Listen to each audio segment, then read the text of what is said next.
Hi, good evening. My name is Darragh Morgan and I'm the violinist in the Fidelio Trio, and we would like to welcome you to our 8th Fidelio Trio Winter Chamber Music Festival, brought to you this year virtually as unfortunately due to the pandemic we can't be in Dublin at our lovely Dublin home in Belvedere House in St Patrick's College, Dublin City University.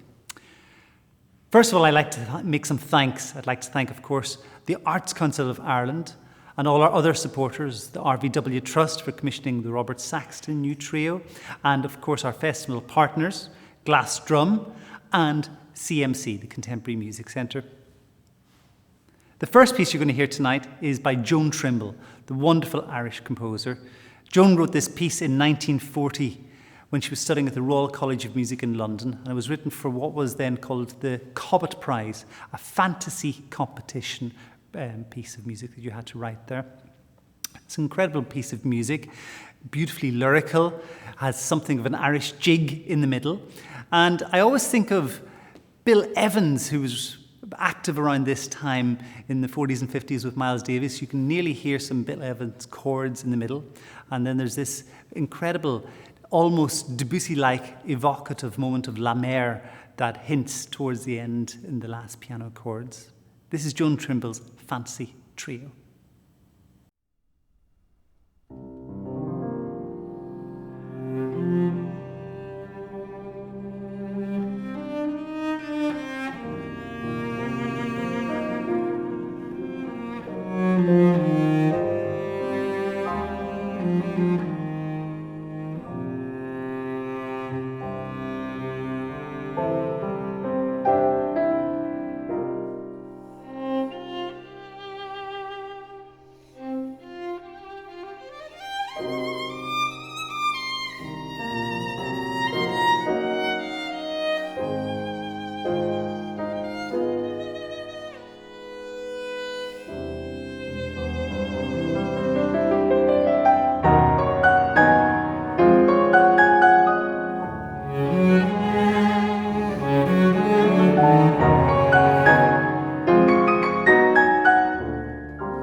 Hi, my name's Tim Gill, and I'm the cellist of the Fidelio Piano Trio. I'm delighted I was able to join these wonderful musicians. Quite recently, actually, I joined them back in just before lockdown, I think. So the next piece you're going to hear is also by Joan Trimble. It's a little arrangement of an Irish folk tune, which I'm sure many of you will recognize, called the Coolin. And there have been many arrangements of this particular song. Perhaps one of the most famous ones was by Samuel Barber, which was arranged a few years after Joan Trimble arranged hers. This is a very simple setting of a very familiar tune, and I hope you enjoy it.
So here we are today. Robert, it's great to have you and to record virtually for our festival in Dublin your amazing fantasy pieces. I thought I'd start by asking you a little bit about fantasy in general. It's a terminology we know well in the music world. And looking back, I suppose, to the compositions of particular of Brahms and Schumann, is there anything in particular about Fantasia or that word fantasy that immediately allures you towards the type of writing that you made in this piece, or the dream-like quality of fantasies? They make any sense to you in that way? Yeah, that's a very pertinent and interesting question, because I used the term Fantasia with a Z, as Purcell did, for a piece many years ago in the 1990s, which was modelled on the idea of the Purcell Fantasias, of course, in the 17th century. And, of course, the English fancy or Fantasia was a very definite genre. But it changed, obviously, over the centuries. And in the 19th century, as you've pointed out, with particularly, say, Schumann, who's one of my absolute idols, one has this idea of something that is not only just musing, but is also the possibility, the great fantasy for piano, of different characters, almost like a novel. And it can be to do with myths and dreaming and even dance and song. And so when I wrote this piece for you, I was thinking of intimate chamber music, but which was also full of changes of character in linked movements, like the Schumann sets of piano pieces, Carnival and Papillon, etc. And I think one of the things I wanted to do was to write pieces that were, in some senses, outward looking and virtuosic, and yet at the same time were able to have a sort of inner life, but for you as a group.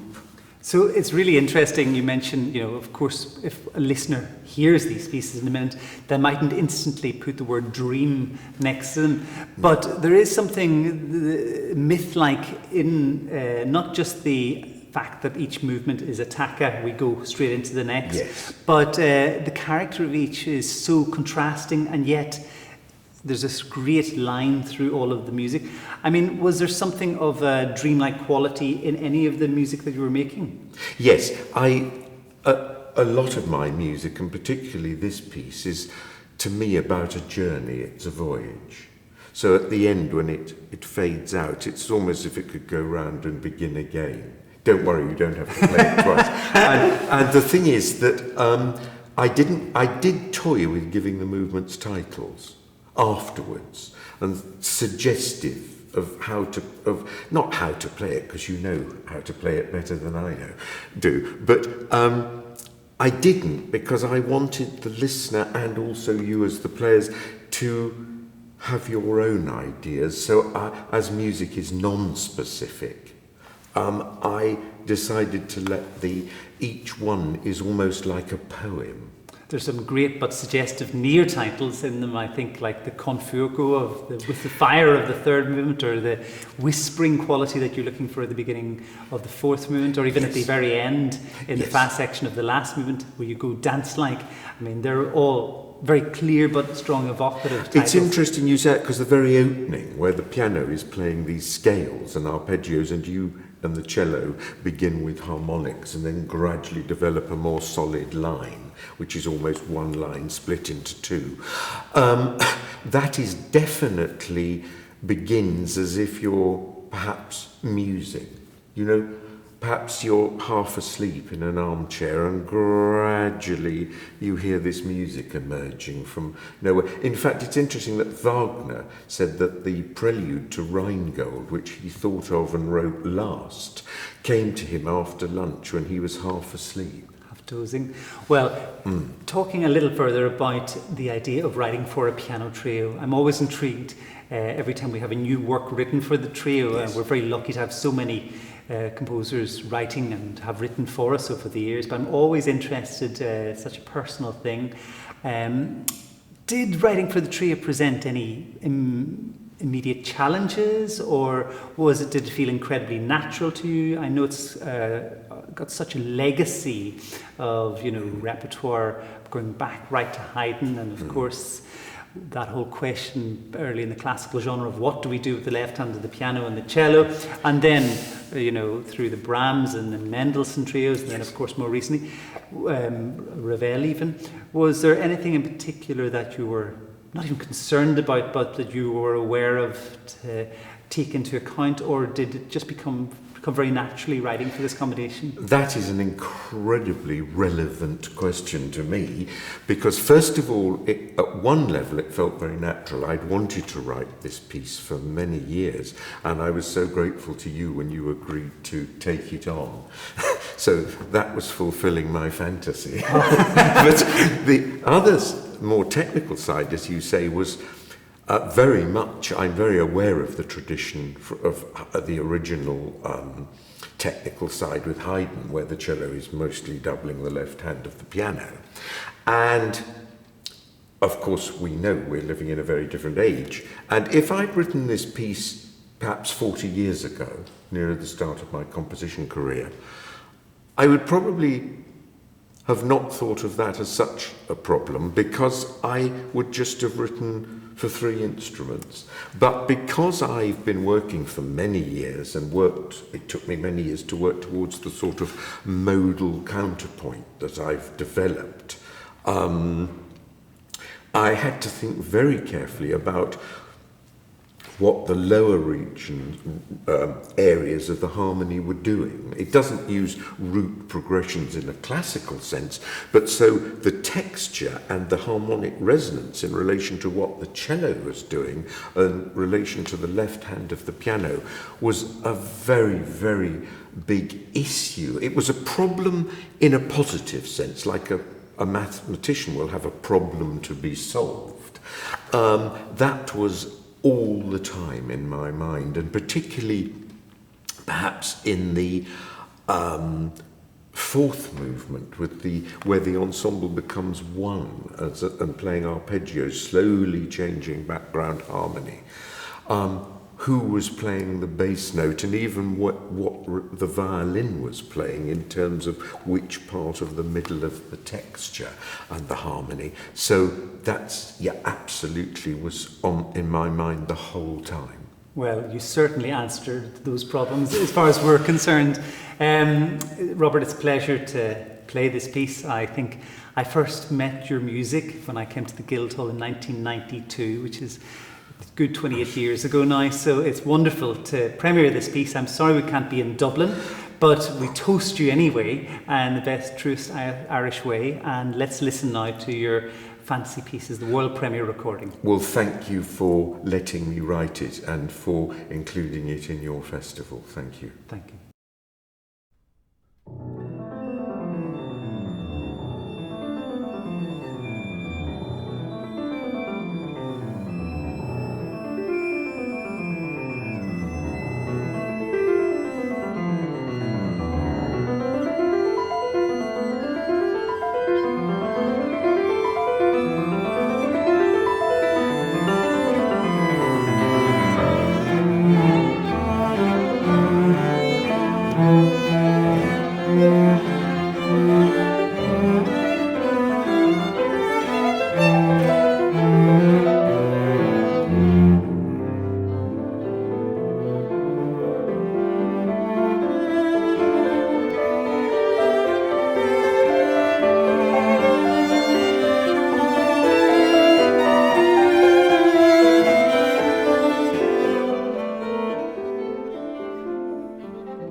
Thank you.